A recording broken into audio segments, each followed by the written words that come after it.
And welcome back, everybody, to Twisted Remedies podcast. I'm here today with, I think, what I would describe as a power couple, and I don't like to use terms like that often, but I think as we get through some stuff here, that's going to be, I think other people will agree with that. So we're here with Kate and Eric from Seminar Stack.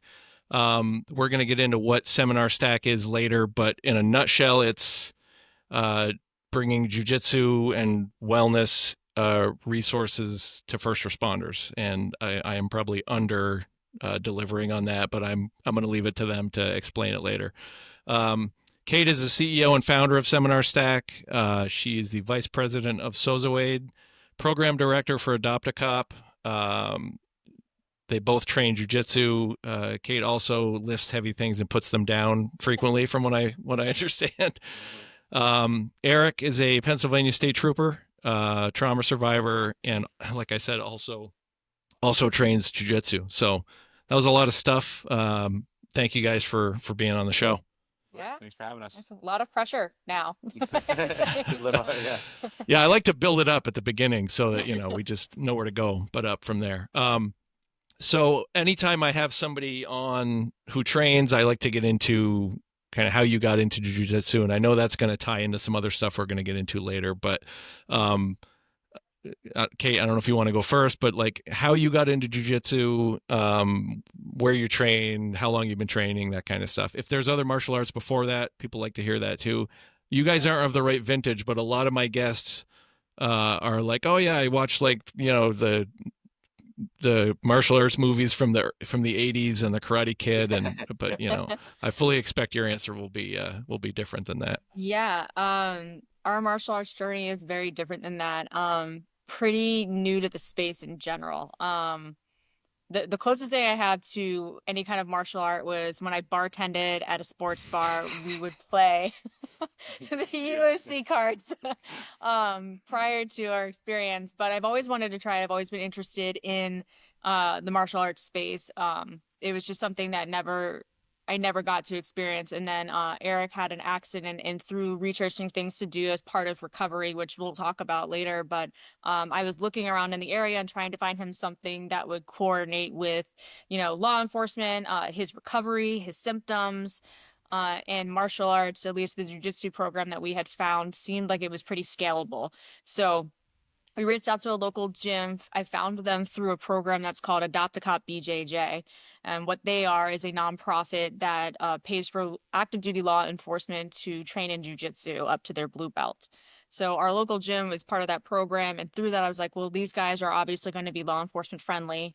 Let's just go in and talk to them and see if this is something that would fit for Eric's recovery, for us starting out, if it's scalable, and just like kind of get the ball rolling. So that's where I started. My journey was directly through that.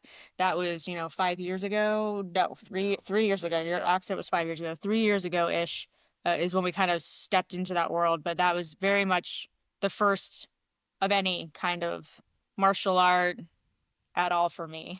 Yep. I think the bartending, that is I think there's definitely some martial arts of some kind involved in that. Yeah. So we'll give you credit.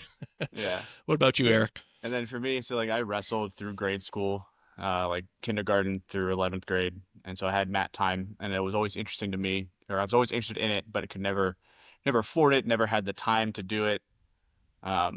Through college, my buddies and I, we would watch UFC when we were together, when we could. And so I've always kind of followed the sport in a way, but never stepped foot on the mat, never crossed that threshold.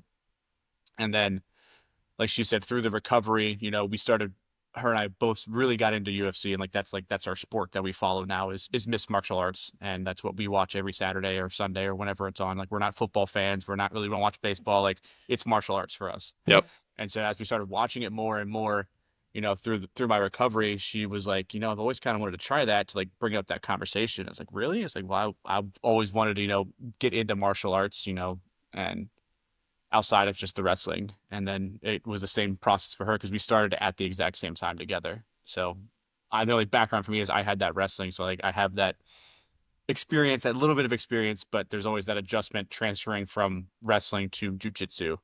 Right. It correlates really well and it meshes really well, but there's definitely things that you do in wrestling that are just no-goes in jiu-jitsu, you know. Right. So Yeah. Well, and I the other still leave my neck way too exposed because that's illegal in jiu-jitsu or in wrestling. But jiu-jitsu, like that's the prime target. right, but it goes the other way too because I mean I wrestled briefly in high school and the one thing I remember is don't be on your back. Exactly. And Yep. it's, you know, that's Yep. You're like getting now back that's and you my freak bread and out. butter. Yeah. Yeah. You get on your back. I freak out and I go belly down. And then I'm belly down with somebody mounted on my back. I'm like, that's like one of the worst places Yeah. you can be in jiu-jitsu. So like, yeah. So it's been Excellent. So intense. training about 3 years. Any other kind of background? Obviously, like I mentioned at the onset, Eric, you're a trooper in Pennsylvania. If I remember correctly from when you and I talked, you've been doing that. You've been on the job 10 years. You guys mentioned the accident was 5 years ago. Mhm. Did you have a pretty standard path into law enforcement, or was it like a, you know, a light bulb moment, or just like I ended My up just like, oh, apparently now I'm a I'm gonna be cop. a I don't cop. know. Yeah, no. Yeah. Yeah, no, mine was actually pretty linear. So through high school, it wasn't like there's no law enforcement in my family. I'm the first of the kind there. We're not even a big military family. Yep. So I kind of breaking the ice in that world in my family history is a lot of times like oh my dad was a cop, so I want to be a cop. My grandfather, like it's kind of like passed down in the lineage. I didn't have that. And so through high school and stuff, I was trying to figure out what I want to do in college. And I like considered military, but like had a long talk with my parents, and we decided that it's not something that I wanted to do. Yep. And so I went to college and I picked criminal justice just because I've always been interested in like rule enforcement, I'll say, because like I was a lifeguard through high school and all that kind of stuff. And I've always been a big rule follower, all that kind of Giddy, stuff. giddy. Yeah, I was like goody goody. And so I started studying criminal justice, and like literally within the first like 2 months of college, I was like, you're like that was my light bulb. I'm like, yep, I'm doing something in criminal justice. Yep. And I didn't know what exactly that was. But as I continued studying it and as my college career went on, it was leaning more towards enforcement, like law enforcement, not the corrections, not, um, law or judging. It was like I wanted to be the law enforcement side, like the police side. And so I initially wanted to go into feds, Yep. and everything federal needed either military or local previous law enforcement Yep. experience. And I was like, all right, well, I'm not doing military. I've already made that decision. So let me start to apply to all these other police agencies as much as I can. And so from college, my senior year of college, I was applying to pretty much every agency on the East Coast of the United States. And looking at salary caps, looking at academies, like which ones are paying for the academy, which one do I have to pay, all that kind of stuff. And then in the process, applied for the state police in Pennsylvania. And after I graduated, I worked at a college campus for like campus safety security situation. And like not a rent-a-cop, but not a police officer. I was like Right. right in that fun little Yeah. middle ground where like I carried handcuffs and mace, but like Right. that's all I had. Yep. um, and then from there, I was like, I made it into the state police on my first try. And it was like an hour and it was an hour. It was like a year and a half long process to get in. But yeah, so I pretty much went from college to campus security to state police, and then I've been there since. Nice. Yep. So, and that kind of brings us to your 5 years in to that career, and things took a turn. Yeah. It sounds like. So, Yeah. So walk me through that. yeah, so I got into the academy in March of 2015, and then graduated September of 2015. So then in April of 2020, I was involved in a near fatal, very serious, severe injury car crash on duty. And so I had just hit my 5 year mark. I was just getting my stride. I just obtained the drug recognition expert certification. I was like working midnight shifts, making all sorts of proactive arrests, applying for specialty positions. And then all that got halted because somebody wasn't paying attention. So I was handling a crash scene. I was working the 11 p.m. to 7 a.m. shift. And then at 6 a.m., we were dispatched to a multi-vehicle crash on a bridge, which was a 3-lane highway in our area that's very heavily trafficked for rush hour. And it's 6 a.m., so it's right before rush hour. And when I get there, there's a truck that's front end is crashed into the center barrier of the median of the bridge, and then the back end is kind of in the left lane of the 3-lane highway, so the fast lane. Yep. And so I don't have no idea where the other car is. Can't see it. So we park our cruiser behind the car, all of our lights on, everything. I'm in the passenger seat. My partner's in the driver's seat. And he stays in the car, stays restrained. I get out to go check on the truck to make sure no one's inside needing emergency assistance while he's getting, fire police, tow truck, PennDOT, the whole everything in line to prepare to have a crash scene at rush hour. And get to the car, no one's inside the truck.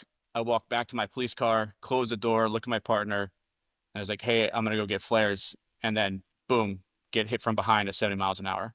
Wow. So, like, the time frame for me getting in the car and closing the door to impact was less than 5 seconds. Wow. And then so when I got hit, we got hit so hard. The impact was at 70 miles an hour. We got hit so hard that it pushed our cruiser into the truck that we were investigating and crushed the front end of the cruiser. It's like, that's how hard and aggressive that impact was. Essentially, like you had run into the truck, like at it speed. looked like we had run into the truck. Yeah. But we got pushed. Right. Because we got hit by a Sprinter van going 70 miles an hour. Yep. And because I was unrestrained, I got thrown all sorts of around inside the car. But as soon as the impact happened, I essentially went unconscious and blacked out. And then the next thing that I remember was outside of the vehicle, outside of my cruiser, on the highway, leaning against the median. Have no idea how I got out. And I'm just like leaned over like this and just pouring blood. I remember like seeing the puddle below me. And then my partner asked me, hey, how you doing? And I was like, oh, I've been better. And then whoop, went out again. Wow. And then woke up in the ambulance the next time with my corporal at the foot of the ambulance door. The door's open. They're cutting off my uniform, wrapping up my head. And he's like, hey, Eric, who should we call? And I was like, Ghostbusters. No. So he's like, who should we call? And I was like, he's like, give my mom's number, her home line, and then rattled off Kate's phone number and her cell phone. And at that point in time, like, we were dating for 6 months. Oh, wow. Yeah, I did not know his phone number. Yeah. I don't know how you did that. I think that he gets points for that, though. Yeah, Right, yeah, a little bit, yeah. Yep. I don't even know if I had your real name in my like, we'll see where this goes. Yeah. Then went out again, woke up in the trauma bay as they were loading me up. And I remember being in shock and being like freezing cold, had like 30 blankets on me, just couldn't get warm. And then went out again and woke up in my hospital room as they were stitching up my face and head. Wow. So it was crazy. It was a lot. And you have to keep in mind too, like, this is April of 2020. So this is right when COVID was like really hitting, and it was particularly starting to hit the area where we live, like in the Hershey-Harrisburg area in Pennsylvania. And so the hospital staff, it was very challenging in the hospital. And like, the crash happened at 6 a.m. and I was home on my couch at 3 p.m. the same day. Wow. It was no good. It was no good. No Wow. It's no good. And it's just like, I don't fault the nurses and staff there, like, because I handle injuries way too well for someone who handles it, like, who gets injured a lot. Right. I handle it way too well. And so, like, once I finally came into like full consciousness, I was like bantering with the doctors and the nurses, and like, He FaceTimed me. Oh. Yep. When I finally got Hospital. my phone and FaceTimed her, and like, I kept it off to the side at first, and she's like, how is it? And like, I went from this side across my face because my left orbital was fractured completely shut. Oh, wow. And so I came to the good side of my face and then over to mine. And I was like, oh, I've been better. And she's like, He says that the whole time. I saw his whole face. Right. Right. He just thought I thought it was being. You weren't. I could see you the whole time. Yeah. So the extent of the injuries then, obviously head trauma. Did you have any other broken bones, other stuff, or just? Yeah. No, I don't want to say just head trauma, because obviously that's right, just that's head trauma. not the right way to say that. On that one. No. So like I hit the dashboard through the airbag with such force that it like split my scalp essentially. So like from my eyebrow across my forehead up to the top of my head, that whole part of my scalp was like blew off. Yeah. And so when they reattached it, they put a tube in the top of my head and down and around to help drain. I had a little blood sac here for the first like week that I was out that we had to measure, make sure it was still draining appropriately. Wow. It's just a lot for someone when you're dating for 6 months to be on their couch with a blood sac. Like, hey, can you measure my blood for me? Wow.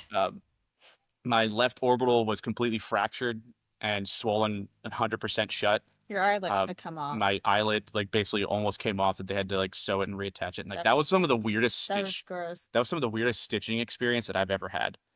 Having Yeah, stitches on your eyelid was very bizarre feeling. I Um, would imagine. and then yeah, obviously head trauma, concussion, traumatic brain injury, all that stuff. And then my shoulder, I had a torn labrum in my shoulder that I had to get surgery for, and that's fixed, full range of motion, strength, everything there. But like that's it, along with whiplash. Right, Um, Pretty severe whiplash and muscle tension everywhere in my like from my shoulder blades up. But like Yeah, chest down though. He's chest down was fine. Like I didn't break any ribs. I didn't break any my arms, legs, knees, ankle. Like none of that was fine. I've had the only issues I've had with walking is related to the head trauma, yep, the balance issues and the vertigo and the eyes not working functioning the same way they should be, like that kind of stuff. But like it didn't affect me in that way. right, It didn't affect my cognition, didn't affect my speech, which can happen with serious head injuries and stuff. So like I've been very blessed, and that all comes back to the fact that it happened at the exact moment in time when it happened, right, which is crazy. Because like if I hadn't closed the door to right, the car would have like crunched around me, right. and who knows what would have protruded through and stabbed me, or I would have been stuck in there longer and would have lost more blood, which could have caused other issues. Yeah, or if you'd If it would gotten have, out to get the flares. if I would have been out to get the flares, yeah, Yeah, I would have been out of the car and potentially run over, or I would have been at the trunk of the car yeah, and hit directly on and probably wouldn't be sitting here today. right, And if it happened earlier when I was walking to the car, because of how the yep, cruiser got pushed, I would have been pinned between the two cars. So like it happened at the literal best moment that it could have ever happened. The only yeah, thing that would have made it better is if I could stay in there longer and like put my seatbelt on. right. I mean, But like that wasn't in the plan anyways, because I was getting back out of the car in 2 seconds. right. I mean, I think like right place at the right time. And granted, none of that was the right place, but of all the That places was you the could right have been time. at the time, I think Yeah, that exactly. was So the it one. was kind of best case scenario that it could have been, and that's one of the things that it's taken me a while to acknowledge and accept. Like, there's the whole mental side of things that I've been going through for the last 5 years of, not having my job, not being back at work where I want to be, which is one of my biggest passions, not being able to work out, not being able to lift, not being able to drive, not being able to do all these things that I was able to do, on top of that is recognizing and acknowledging like, oh man, I only have these injuries, Right. you know, and focusing on what I have and what I can do instead of like what I should be able to do. Yeah. I think that speaks to, I talk about mindset a lot with certain guests that I have, but I think the fact that you didn't just, kind of because you're training, like, we talked about, you found this as like a tool for recovery.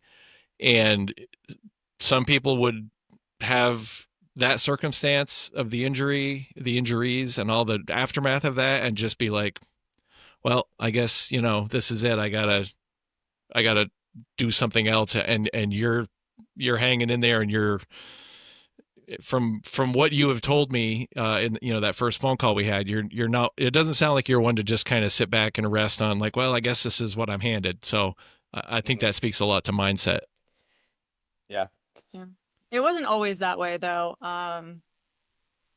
It's definitely been a big learning curve for both of us. But when the accident first happened, especially because our relationship was where it was, like the initial mindset was not, okay, well, what can I do next? If it was very Right. much that dark hole. It was very much, these things happen. And I feel like sometimes when people see people with a more positive mindset, they think that, oh, those people just have an easier time getting there. And in reality, like, you have to climb your way to that mindset. Right. It doesn't just happen.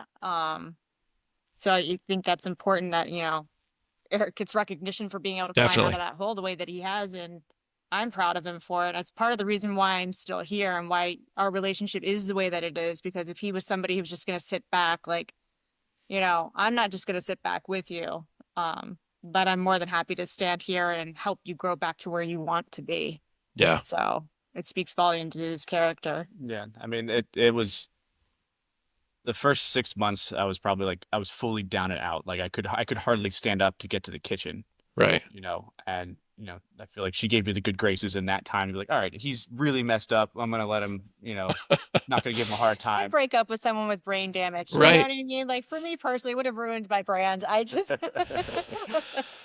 I mean, but in all seriousness, no, I think it speaks highly of you as well that you were, like, okay, let's, you know, jump right in, and obviously there must have been something there, because if you didn't like him, you probably would have found Yeah. some Yeah, reason. I always say that she really stepped up when I needed her to step up. Yep. And I think the only reason that she stepped up the way that she did is because of how we started our relationship. 100%. Like that's the only reason it has to be. It's because we were only dating for 6 months, Right. like, but at that time, like when we first started dating, like I was still technically married, going through a divorce. Right. And so like I never thought that I was going to be in a relationship again. And so I was kind of doing a no nonsense thing. And like she was also doing the same thing. Like you told me what on the third date? it's the third day. It was like, if this isn't going anywhere, just tell me. Like I don't really have time for nonsense. And I mean, Yeah. And so like after the first month of his like I was like, well, I'm going through a divorce. Like I don't really want to start a relationship while I'm technically still married. That seemed wrong. And then it was just taking too long. Yeah. And we were still hanging out and like vibing really well and like getting along really well. And I was like, let's let's do it. And then but we both went into it, at the start of the relationship where both had really good mindsets and headspaces about like, hey, this is what we want to have happen because of all of the things that we've had happen before. Right. And that just like this crash definitely like pushed that forward faster than we probably would have if it didn't happen. definitely faster. Yeah. Um, Probably like yeah, like we were together for almost we were together for like 9 months before my divorce finally finalized. Yeah. So like that wouldn't have happened. Yeah, it's crazy. It's crazy. So it's been a wild ride, and there's still a lot of ride left before I can get back, but it's still on the horizon. It's still my end goal. Right. And I'm And trying to you're do things. I'm trying to do as many things above and beyond, the minimum to get myself back because I recognize that the minimum won't get me back to where I want to be. right. And that's kind of where jujitsu fell in for us was, that first step of going above and beyond to get myself back. Yeah. So you're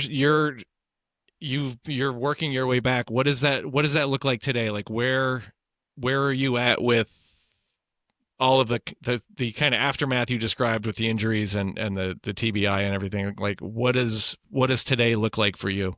So I am on a home plan for physical therapy after 5 years of physical therapy. I had still actively in vision therapy to get my eyes going straight. I have a weekly massage therapy, which sounds lovely, but I've had a massage therapy every week for 3 years, and my muscles still aren't relaxed yet. Right.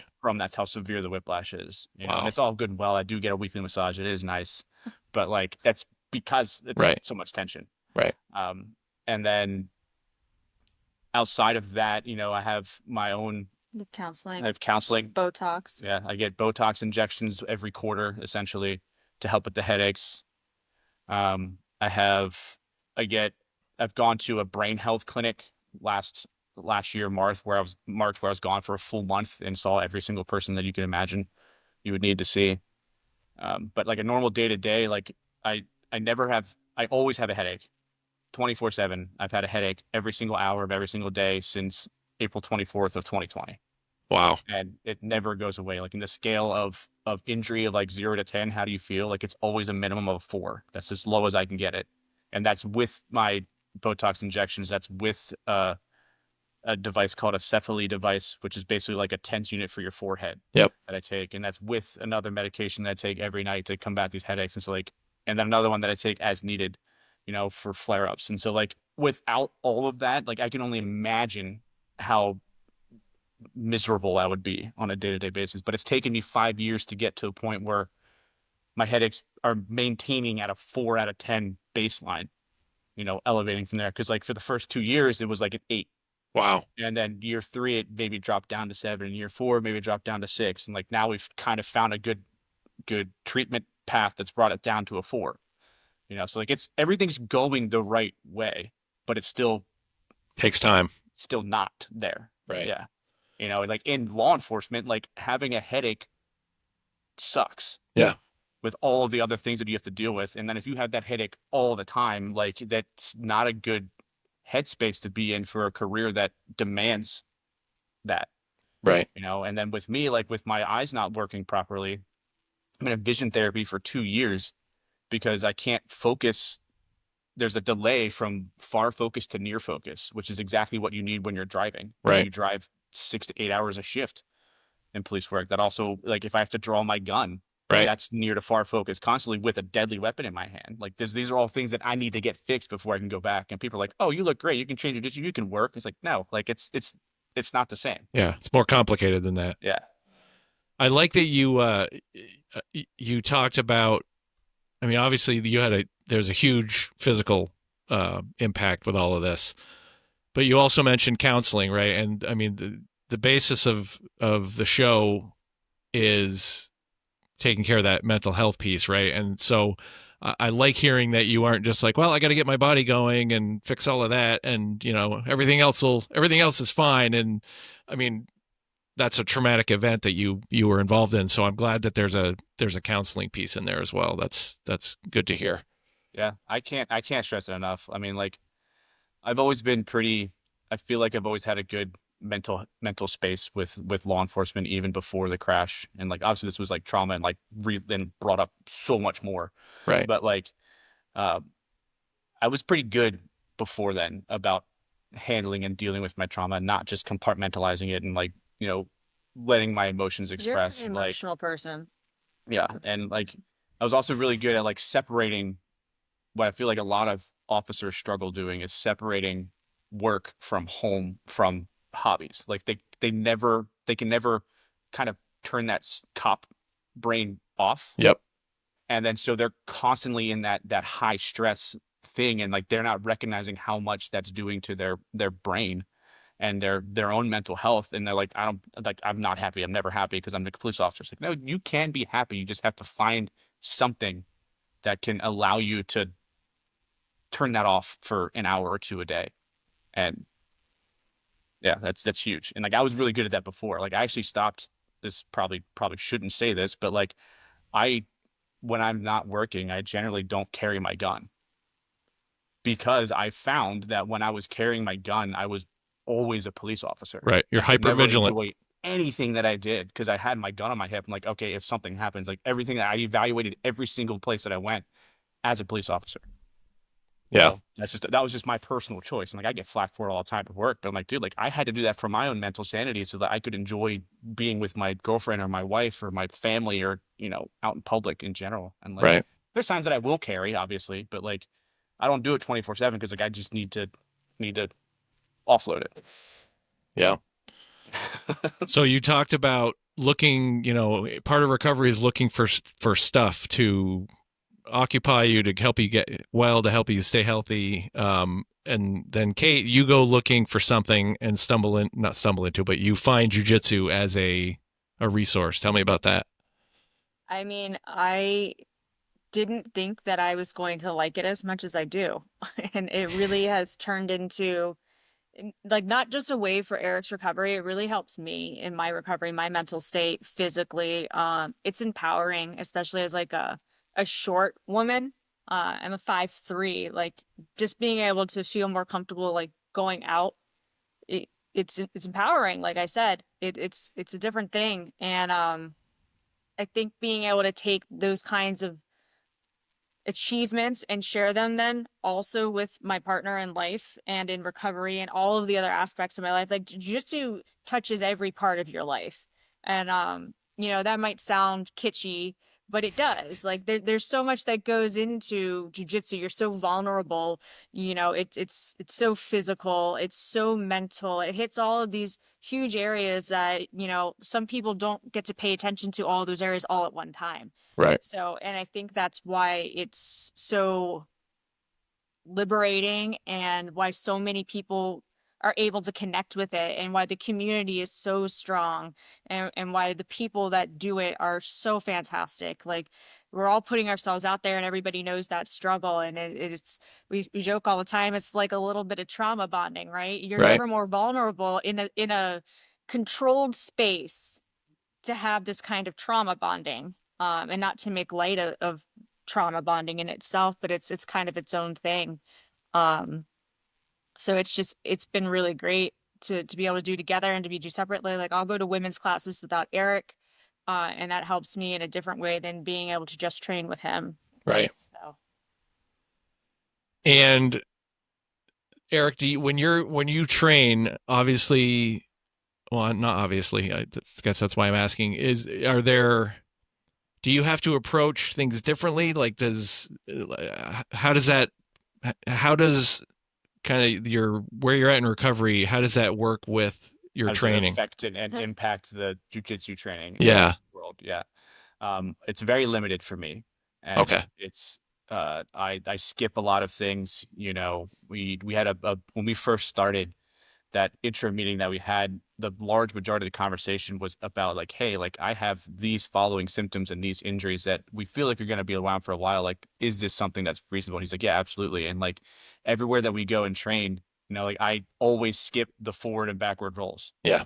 Always. Because like, I mean, like that makes someone whose head isn't messed up dizzy. Yeah, me. So like for me, if I do the forward rolls, like I'm dizzy for 3 days. Right. So like I just don't do them. I mean, like, but everywhere that I go, people, I bow out of it, and like, and no one bats an eye. No one cares. No one's like, oh, you pussy. Right. Like, no, like I say, hey, man, sorry, you call me what you want. Like I'm just not gonna do it. So like those are the limitations that I do. And like another thing that we do when we train is like I generally speaking do not do live rolls. Yep. Because of just how sometimes volatile it can be matching energies with someone. Like if someone goes too high, you're like, oh, I got to match that. And then it just keeps raising. Like we found that early on when we started training, like, because I'm a bigger guy too, people always tend to go harder. Right. And so well, like, and if they know anything if they have any idea that you wrestled at some point, it's exactly. Yeah. Yeah. Like I gotta shut this guy up. Yeah. I was like, oh, he's a police officer. Yeah. I want to choke him out. Right. You know? So I started having to become very selective with who I was training with, even for drills and stuff too. Yeah. You know, like I generally speaking, I don't do any of the judo. Right. Period. Because like the throws and like that elevation change and rapid movement switches mess with my equilibrium and my symptoms and my vertigo and dizziness and concussion and stuff like that. And like I can't do it. Yeah. And then but I would say probably 98% of the time I only train with Kate. You know, which is, you know, a benefit and a detriment in some ways, because like again, she is much smaller than me, so like I'm not getting the same kind of training, you know, as someone of my own size. Right. Getting really strong. But like but it's really good for her because she's only training with someone who's twice her size. Right. And she's like, I feel like I'm not doing anything. It's like, hey, you have to realize I'm two of you. Right. And then so when she goes to women's class, she'll come home. She's like, oh my God, I feel so much better because she's actually rolling people that are her size. Throwing people around, wondering why. Yeah. Yeah. So everything is very limited. Like I wear a heart rate monitor when I roll to tracks, you know, where my symptoms can go rise to and things like that. I try and keep it at a certain level, which is why I don't live roll. I'll do flow rolls here and there. So like a lot of the times I'll roll with the black belts because they're really good, obviously, at they know they can crush me. Right. And so they just let me do the move and like they roll with it and stuff. But yeah, there was times where when we first started, I was like gung ho about it because everything that I do 100%. And I would do some of these live rolls in these one class that we went to.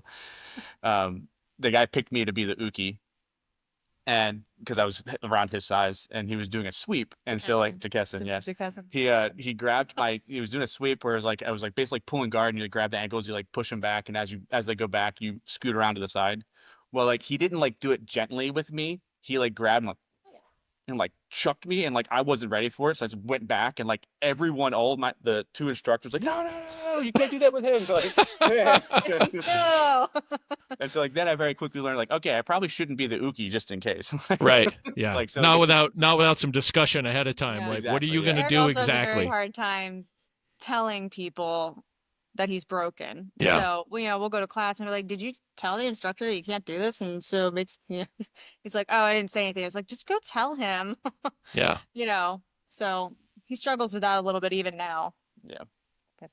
And is that also, like you mentioned, that like the headaches have come down and they're at a 4, like are you finding that the longer you're training, is it the stuff the challenges of training, are those lessening also, or are they pretty much in the same No, place? they're definitely lessening, and Yeah. like I think that's part of that learning curve with the recovery as well. Like to the point where like I have done some rolls in class just to to test Right. and see where it's at. Like in the beginning, when we first started, if I did one roll, like I couldn't do the rest of the class, Right. period. This one, if I'm like, all right, I'll do one just to make sure that I'm still doing the form correctly, and like I can do one and I'm fine. Uh, With the right with person. So with the you're right not, yeah. person and like all that kind of stuff. Yeah. Yeah. So like it's definitely getting better, and that I think that also comes too with learning more about the sport Right. and learning more of those techniques, not doing that psycho white belt stuff, like being more reserved and like being able We to, are. which We're we still still white are. belts. Yeah, we're only two-stripe white belts. Like by no means do we know everything about jujitsu, No. but like No, but we we we know enough that you're we on can the be like, all mats, right, and that's what counts. yeah, exactly.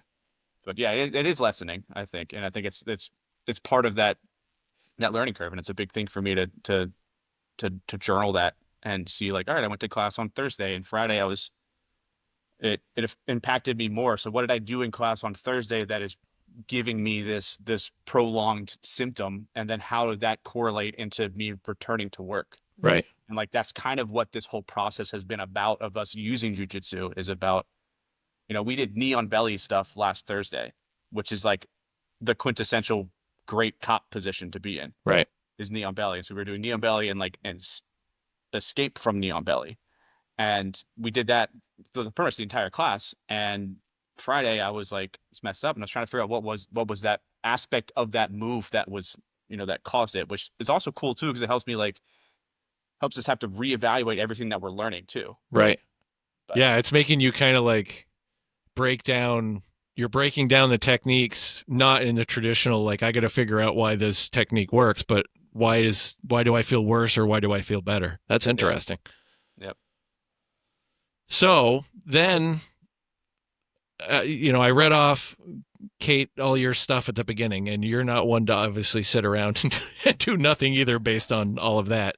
So then Seminar Stack happens, or you make it happen. Tell me kind of, just for people, I mean, again, I have a basic understanding of it. For people listening, what is Seminar Stack? How did it come about, and where are you at with it?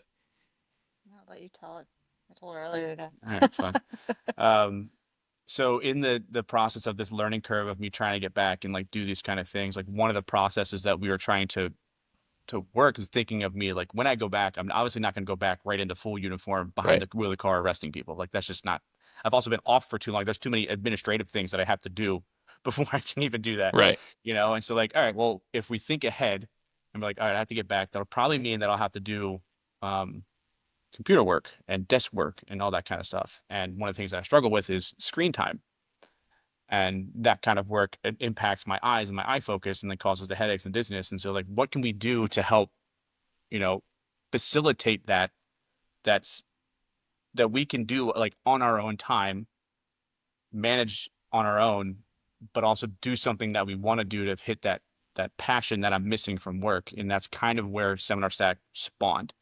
And it was because we found jujitsu, which changed our lives entirely through the Adopt a Cop program. We wanted to donate to Adopt a Cop, but we are by no means men of means over here. And so like our check that we would have made an impact, but it wasn't the impact that we wanted to make. Right. And so we decided to host a fundraiser for them. And that's where Seminar Stack spawned, with the added benefit of it also helping assist me to get back to work. And it started, we did our first year last year, and we were able to raise like $8,700 with our first year. And then after it was really successful. We had really good feedback from everyone that attended and the instructors that we had. We decided at the end of last year to turn it into a business, or for Kate to turn it into a business, and then just kind of go from there. And now we're bigger than we were last year with a lot of cool instructors, and it's a really really awesome event that focuses our love of jujitsu and health and fitness and wellness, but with a big push for law enforcement to get additional training in jiu-jitsu. Maybe you don't want to commit to a membership at a gym, but you can come take these seminars and learn some cool things and some tactics that will work really well for suspect control or de-escalation or use of force or just overall health and wellness. And so that's kind of how it's spawned. And like the event has gotten pretty pretty sizable and pretty exciting. Yeah, so like he was saying, like Seminar Shot kind of grew out of the fact that we wanted to be able to donate to Adopt a Cop, and it's the fundraiser that we decided we wanted to do. Taking the ideals of him being a law enforcement officer and things that we like to do just as people is where how the seminar stack was kind of scheduled, right? It the focus on health and wellness, the courses for sports jiu-jitsu, for first responders, we kind of all pieced it together so it was an event that we would want to attend, all while raising money for a cause that we support. Right. So at the end of the year, when we were doing this, we kept having other ideas about how we wanted to grow it. And I'm like, if we're going to grow this and really turn it almost into a passion project, like let's create it into a business and see if we can, make this give you some more purpose while you're healing.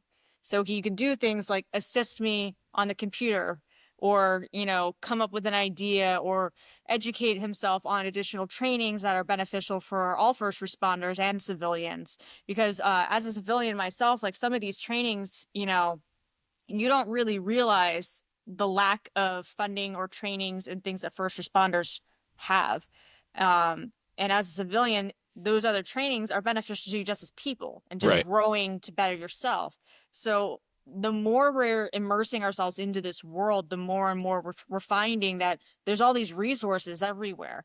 But nobody knows about No it. one knows Right. about them, or it's just a matter of breaking into the industry. And as white belts, especially, like we obviously can't train the courses, but I know that Officer Survival Series with Rob McGow up in Massachusetts is an incredible training program. He's one of the nicest guys. He's an amazing instructor, and I also know that nobody in our area knows about it, which is crazy. I know that Invictus LEO does, national trainings all over the place with Jason Rush and Ari Kazan, and no one around here knows about that. And it's not any fault of their own. It's just exposure. It's exposure to jiu-jitsu and law enforcement as a whole.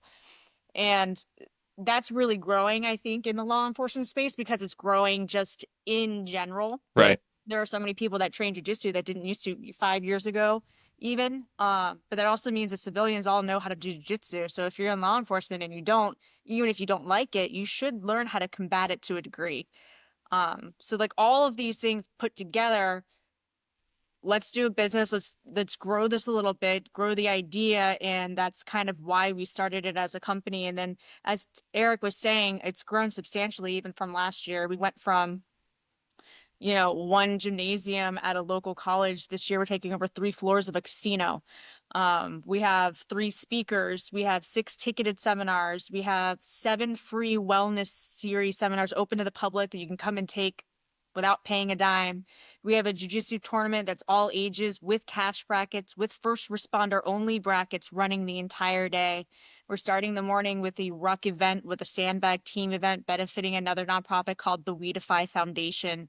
And then we have vendors and $5,500 worth of giveaways that we're running throughout the whole day. So there's just all these elements that are just building upon each other because I think that, people want something to do.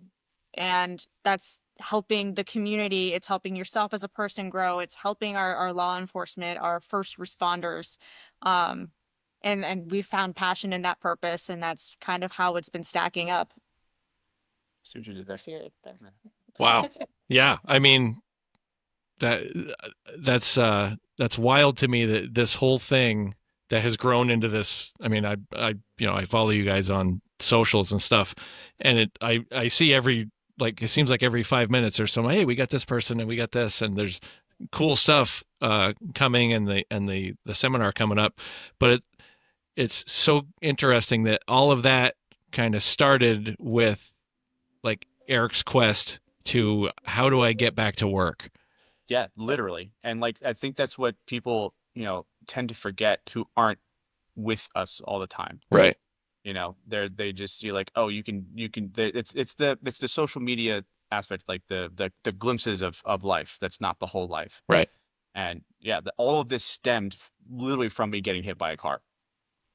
And like, but that journey to where we are is still going, and like, and it's inspiring, and it's like we're trying to make something good, like, because my passion for law enforcement, even though I'm not doing it right now, hasn't died, Right.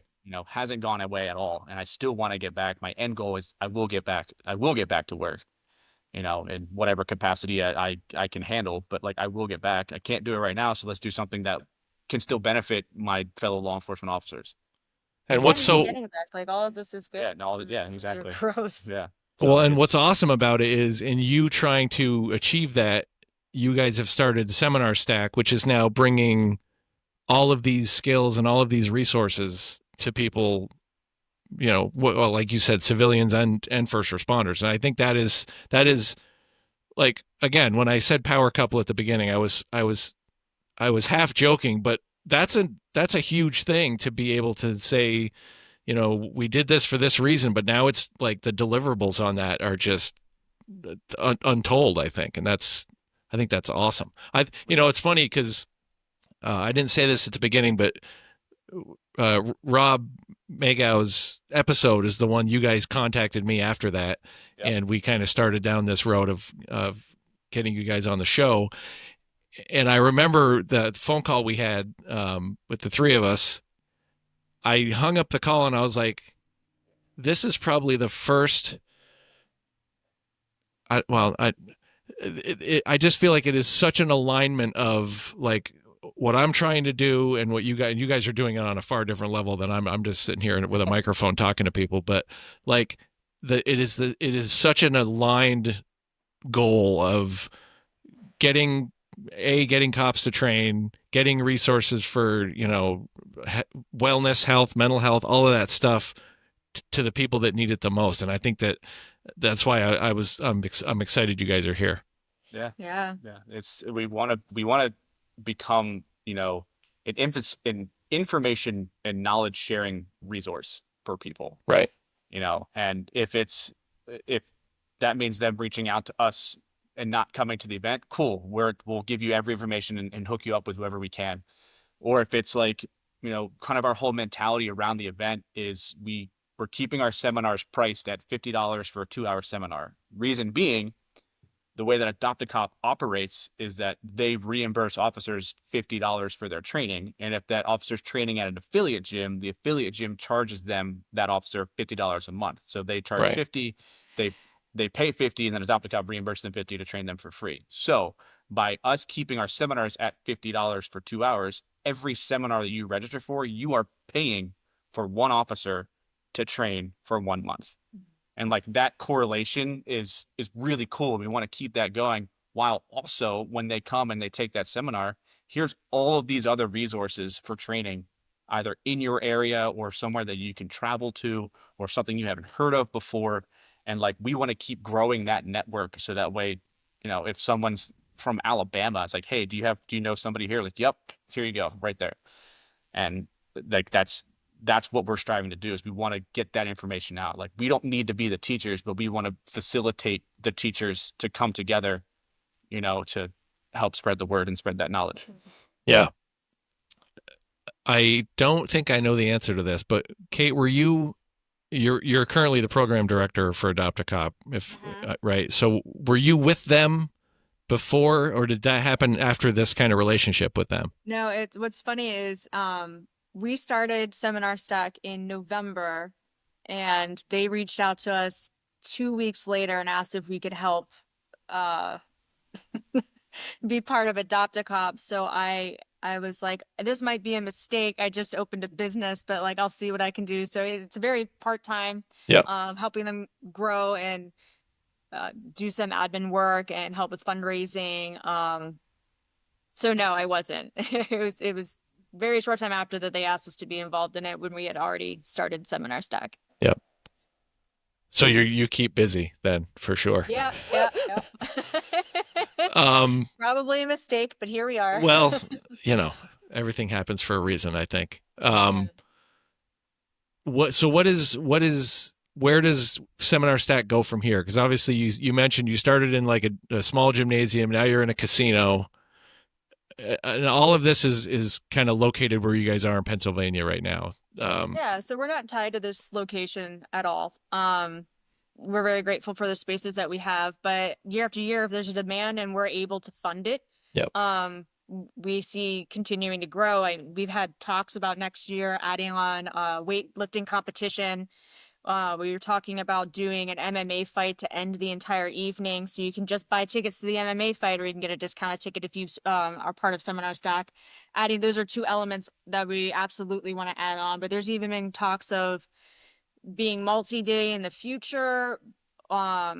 There's talks about having certain seminars that are just for law enforcement, and then others that are open to everyone, so that we can kind of get different certifications that'll allow us to open it up to more officers Yep. Who want to be reimbursed for training or get certifications. There's talks about breaking into more martial arts space and like the referee space, doing seminars for them, seeing how big we can get this tournament, all of those things. We have no stop right now. How we can continue growing and making it bigger and better, adding in more seminars, whoever wants to come. We'd love to be able to have as many seminars as we can with all of these different training companies, and then they'll also have a vendor table. So come try their seminar, talk to them about their training. Yeah, do like little taste tests here Right. and there, because Yep. like, obviously they're not going to be able to do their full, kit and caboodle training courses because in a 2-hour session. Right. But you can come taste it for $50 and then decide if you like it. And then they'll have their table right there. Like, here's our upcoming events that you can then, as the officer, go back to your department. Like, hey, listen, I just tried this here. They're awesome. Here's the information. Here's when next one's coming up. Can we go? Or even if the departments are able to send somebody to try the course, and then the department books that training program to come to the academy or to their department to teach, whatever that might be. Yeah. So yeah, we fully anticipate continuing to grow, adding on to that. We're completely open to any suggestions that people have about what would be cool or what they've done or things that have worked for them. But yeah, I mean, in order for us to grow, we need each year to, keep flowing. So like we need people to show up on August 2nd and be a part of the event, whatever that means for you. If that's taking a free nutrition and mobility seminar and then buying a t-shirt and entering the giveaways, like that's great. Or if you want to take 3 jiu-jitsu seminars and just live on that mat the whole day and sweat it up and learn everything you can, like awesome. Or if you want to compete or somebody wants to compete and you just want to tag along and spectate the tournament, like that's all growth. That will all help us get bigger and bigger so that we can have these larger scale events and bring more people and more resources and companies and stuff together. And we'd love to be able to share it with additional nonprofits as well. Like Adopt a Cop is one of the beneficiaries. We added on Weedify on a specific area this year. Like, we want to be able to help there's so many nonprofits, there's so many great messages and people. Why not share that wealth? It's not going to take away from anybody. We like to offer at least half off of our vendor spaces for any nonprofits that want to come be there. We've talked about doing a charity quintet, which each team would be part of a different charity. There's all kinds of ideas and things. So I think that creative process is the fun part for us, and it's just seeing how we're able to get that done. Yeah, well, and I just from the brief time I've known you guys, I don't think that's going to be a problem. Yeah, like you said, like, oh, we want to keep growing. I just from the outside looking in, I think that you will absolutely pull that off, and this is going to keep getting bigger and bigger every year. So I hope you find venues that can handle this over time. I had a question, Eric, about now that you're training, right? You were active for 5 years before the crash. Now that you had a wrestling background, so I'm curious about what your opinion on this is. I think I know, but I want you to tell me. So you guys both have, I think, mentioned like law enforcement officers should train jiu-jitsu. So even as a 2-stripe white belt, with where you're at with your ability to train, how do you feel like that compares to before you were training, like when you were before the crash? I mean, that's another reason why Seminar Stack started, was because it was probably after the first month of us training. I like went to Kate. I'm like, dude, why wasn't I doing this before? Yeah. Like, and that was after I learned like the hip bump sweep and a Kimura. Yeah. Like just those two things alone, I'm like every cop should know these two things. And then like it's just everything that I learned, I'm like, and this one, and they should know this one, and they should know this one. And so like it just I immediately recognized the benefit of it. And, as I was reevaluating and thinking about my training and thinking about previous incidents, I'd go back to some of these, use of force things. Actually, the memory popped up for me from one of my first arrests when I moved to Harrisburg, and it was like a guy was resisting arrest because he had a warrant and didn't think that he had a warrant, of course. And like the takedown that I used was terrible. Right. And like with what I know now, like I could have been handled so much better. And it's wild. And like it's not taught enough. And like that teaching is getting better, and departments are realizing it, and like there's other avenues that are coming through that are assisting that. But like when I went through the academy, like we were hardly taught anything ground control, or we were taught the normal handcuffing if someone's completely compliant and they work with you, like do that. Or like if they're not, we learned how to handcuff in like different scenarios, like up against the wall or kneeling or standing or belly down. Like we learned those kind of things, but it wasn't like if you put one cuff on now and they get away, you're like, shit, Right. now what do I do? And like that's where this stuff can come into play, because you can then maintain that control to get that other arm in. Yeah. I think another avenue that like that's becoming super important, I think, is the team tactics for cuffing. And I like, think also like the ability to be calm in those situations that's is awesome. like, Yeah, I always forget I about think that that is one of the biggest components of training is, instead of panicking, you're like, okay, I've been uncomfortable before. This isn't a big deal. I know what to do here. And that changes everything as far as I'm concerned. I mean, it's the whole reason that every police officer gets sprayed with their mace. Right. Is so that you know what it feels like and you can fight through it, so that way the first time it happens, you don't freak the fuck out. Right. Like you can blink through it and breathe through it and be like, okay, I do it. Like it should be the same thing with a suspect gets your back. Right. Don't do spazzy white belt stuff. Like breathe through it, freak that, calm down, like find the controls, find the hands, like do that, all that kind of stuff. Like, and that it's the same concept, but it's just it's a new concept of the same concept. Right. And like that mentality just needs to switch a little bit, but it's getting there. Yep. Yeah. So one of the questions I ask everybody that comes on, just because it's the name of the show and it's kind of this play on words and this thing that but when I started doing this, I was like, oh, I'm going to call it this. And I'm going to ask people this one question. So, obviously I think jiu-jitsu is on the list, usually is for people that come on the train. But what are your Twisted Remedies? What are the things that help you stay well, stay grounded, stay on track? Yeah, we do naked video game Sundays, where we have lazy Sundays. This is like our relationship Twisted Remedy. Yep. That's a first. Yep. Yeah. It's good. It's really brought us together.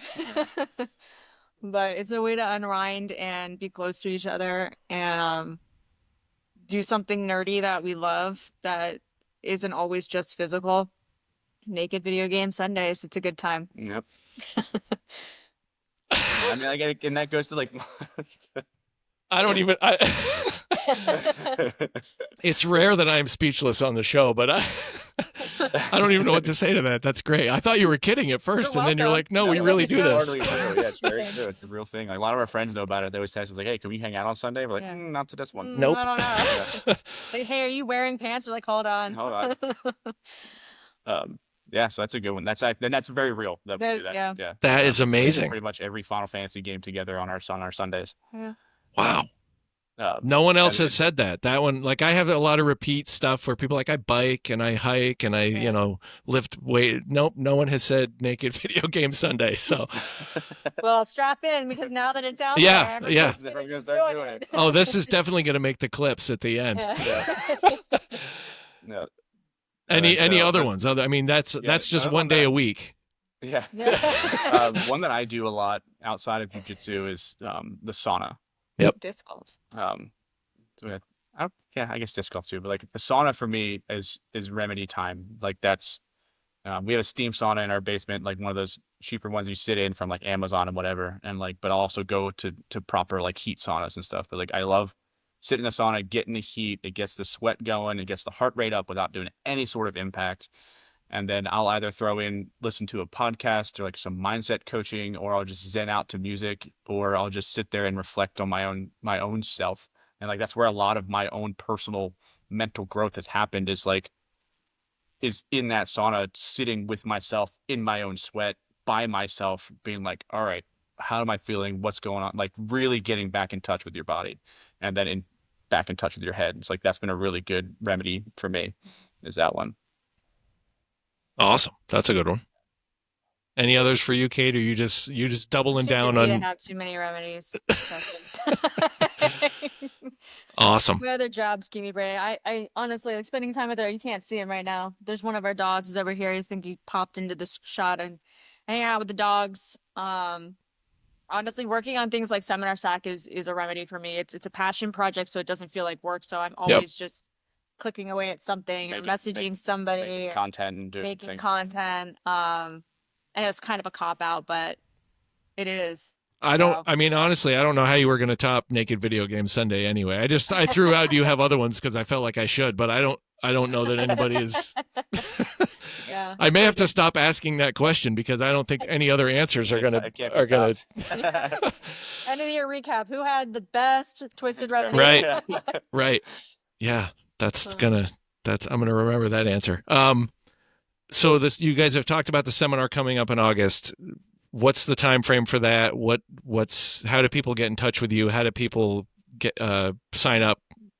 Yeah. So everything social media for us is Seminar Stack. So Instagram, Facebook at Seminar Stack. Website is seminarstack.com. The event is happening on August 2nd, 2025 at Hollywood Casino in Grantville, Pennsylvania, which is basically Hershey.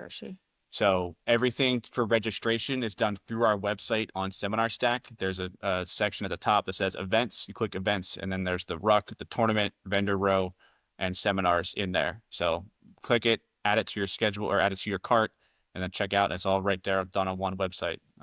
Keep in mind that it is a create your own schedule style event. So each seminar that you want to take, you have to add into the cart and just verify that with the schedule that's also posted on the website to make sure you're not getting both seminars at 9 o'clock. Unless you want to do that, you can just do half and half. But yeah, it's a create your own schedule event, August 2nd. Everything's on our website. So check it out. And then DM us on social media if you have questions. Send us an email at info@seminarstack.com. We're really easy to get in touch with, answer any questions. If you're having trouble registering, you've had a handful of people that we'll register you over the phone. Register you on the phone. Yeah. Yeah. Word. Whatever you need, we got. Yep. Awesome. Anything else you want to plug? Anything else that's going on down the road, or?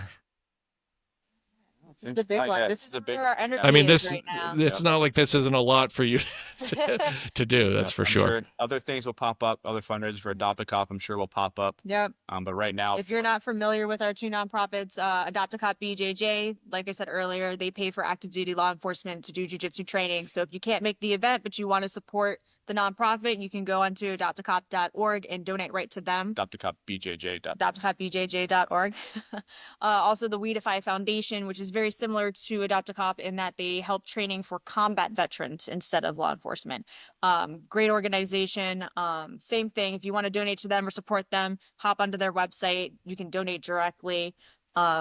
So if you can't make the event, there's still ways to support. Yep. We're still, we sell merch. All the merch proceeds will also go to the foundations as well. Yep. Follow all three of them on the socials because they'll post up any fundraising activities that they have going on outside of Seminar Stack. But you should still come to Seminar Stack on August 2nd. Yeah, we will be there. Awesome. Guys, thank you so much for coming on. This is, I definitely undersold what Seminar Stack was with the intro, but I think anybody hearing this would be silly to not find a way to get to Pennsylvania in August. So Yeah. It's gonna We be awesome. appreciate being here. Yeah, we appreciate you. Thanks awesome. for having us on. Yeah. Alrighty. Thank you.